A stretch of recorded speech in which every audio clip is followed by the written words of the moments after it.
So today we're looking at Psalm 1. I think the first thing to pull from this psalm, even though it kind of dives in there a little bit, is that it talks about this time and reflecting on the Word of God both day and night.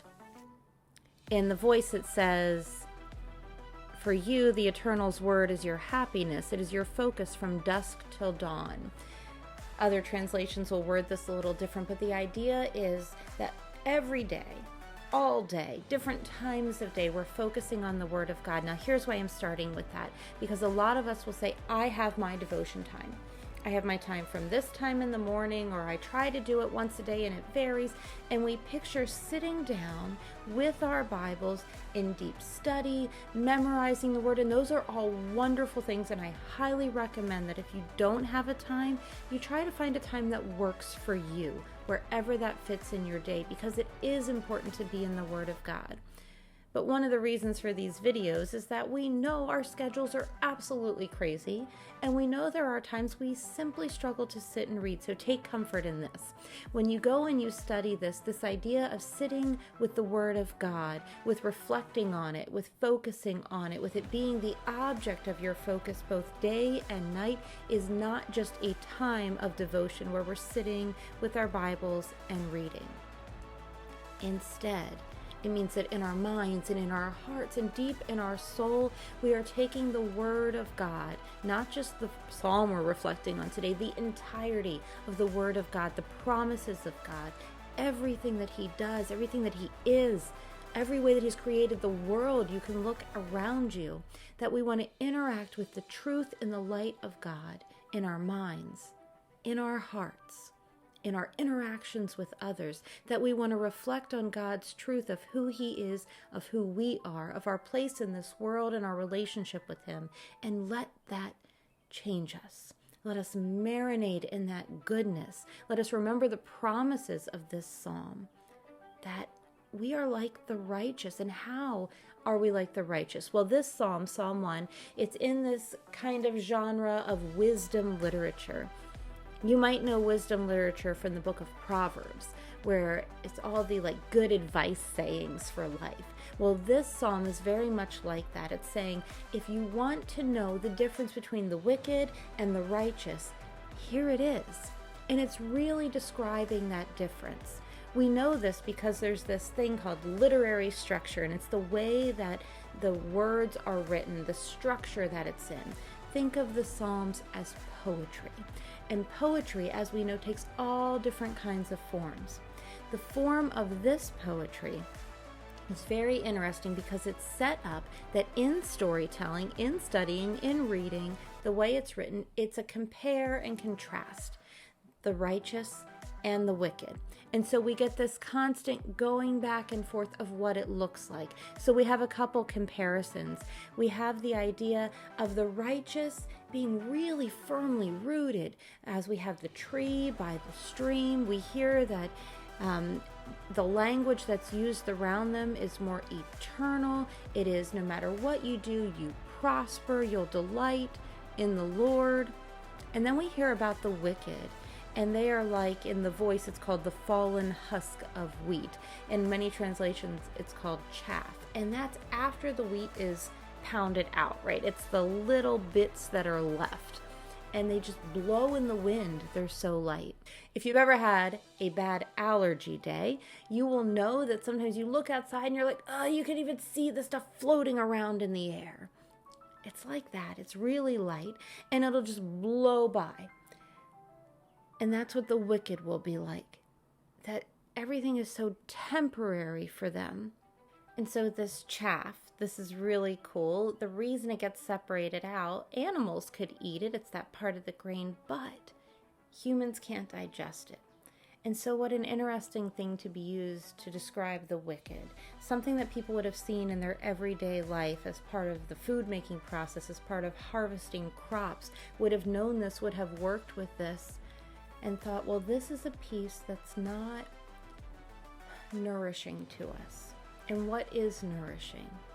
What is nourishing is the Word of God. So there's also this essence in this psalm of, where do we get filled up? What do we do? How do we stay on the path of the righteous that God has charted for us? We hear about avoiding sin's highway when judgment and sarcasm beckon, but you refuse.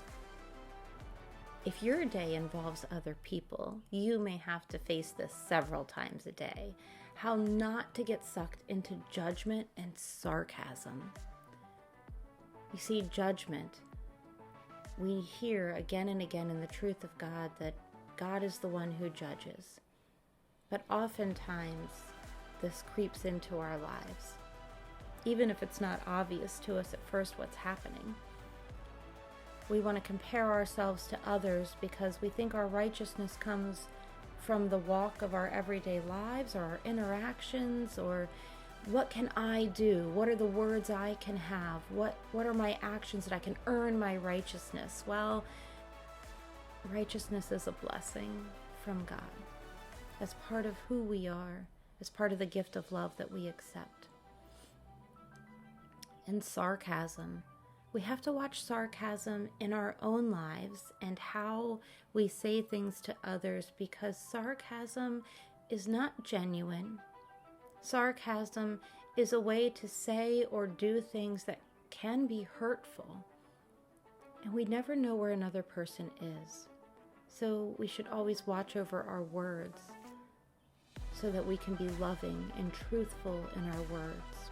So all psalms have different literary structures, and in this psalm, this is a 4-part symmetry, which means the first part of the psalm and the last part line up in what they're talking about. And in this case, if you look, you'll see verses 1 and 2, and then verses 5 and 6 really talk about the same kinds of things. The righteous keeping separated from the wicked. And so when it talks about it at first, it's talking about the way in which you go.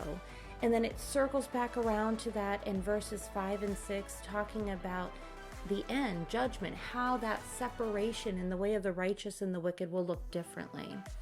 And then in the middle, we get similar words again. Verses 3 and 4 parallel each other, talking about the fruitful, the secure, the way of the righteous, and then a full description of the way of the wicked. That's where we get the tree and the chaff. And so in this kind of structure, the emphasis bumps out to the outside, to the beginning and to the end. And so it tells us that the main purpose, the main point of this verse is really talking about this difference in the way that we can walk between the righteous and the wicked.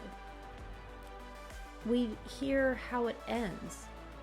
We hear about the judgment of God coming before God. In the end, the wicked will fall in judgment.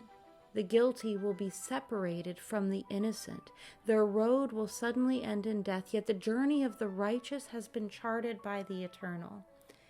Oftentimes we are consumed with worry in a moment, but we're not always thinking about this. We know how the story ends. It doesn't say the journey is easy. It's saying again and again we have to put our focus on God. How are we righteous? Well, we separate ourselves from the wicked, from the ways of the wicked, and we focus on God, His Word, and His truth. I think the hardest part of this psalm is this line, no matter what you do, you prosper. In the NIV, whatever he does, he prospers, talking about the righteous. And I think sometimes we really feel like we're just not prospering. Or I think what happens is we get this idea in our head of what that needs to look like. Well, my house needs to be a certain way, or I need to have a house, or I need to have a certain kind of car, or just have a car, or I need to be able to go to the store and buy these things, or I'm not making it in life unless it looks like this. So what if just for today, what if you set your values a little differently according to this psalm? What if you set your values as a righteous one of God, to say, I am righteous because I am accepting God's love and what He has for me. And today I will walk with Him and I will do my best to not fall into judgment or sarcasm or to walk the way of the wicked. When I feel like I'm dried out, I will go back to those streams of living water, like the tree that is planted there. I will turn my attention to God. I will do what He has for me, and that will be prosperous. That will be successful. That will be filling and nurturing to my life.